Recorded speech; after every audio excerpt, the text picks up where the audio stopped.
You mentioned a bank. Of course, we've talked about K-12 and stuff. Is there a compliance component to disaster recovery? I know, like from a cyber insurance perspective, different states have put in mandates or requirements for, cyber insurance coverage. Or in the state of Florida, there's been a requirement to adopt either a NIST security framework for public entities or something similar to a NIST security framework.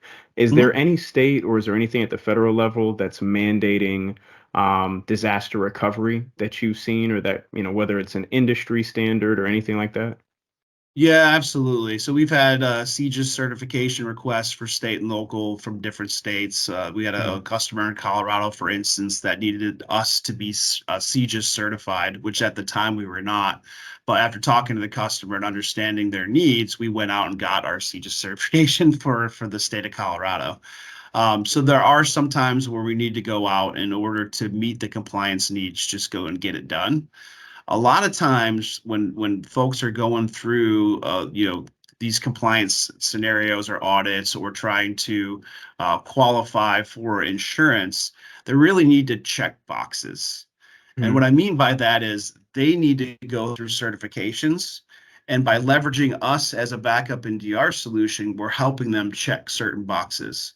Do you have a disaster recovery plan in place? Check.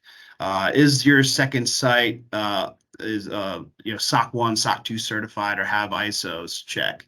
Mhm. What are the security measures that you have, so that internal employees can access your DR environment, and we use jump boxes? Check. Right. So it's less about the certifications that we have to have and more about the things that we can provide our customers so that they can check their boxes so they could get certified.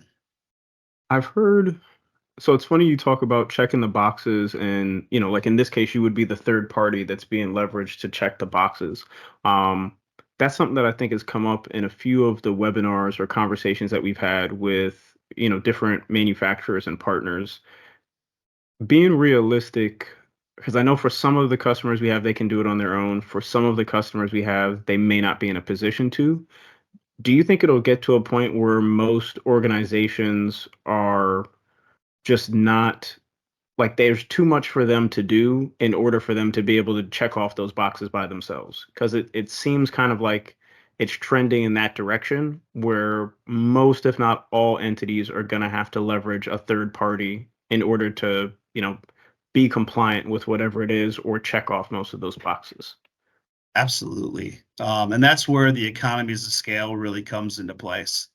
So it's our ability to go through the grinder, right? So we've got financial Mm, institutions, state and local, healthcare, right? So we've got to go through all these different audits as an organization and make sure that we can check all these boxes specifically for just backup and DR, right? So mm, we're very focused on that. And since we're a global organization, data sovereignty rules and different things like that, like we jump through all those hoops. I couldn't imagine if a customer had to do that for themselves. The cost would just it would be very difficult to yeah. justify.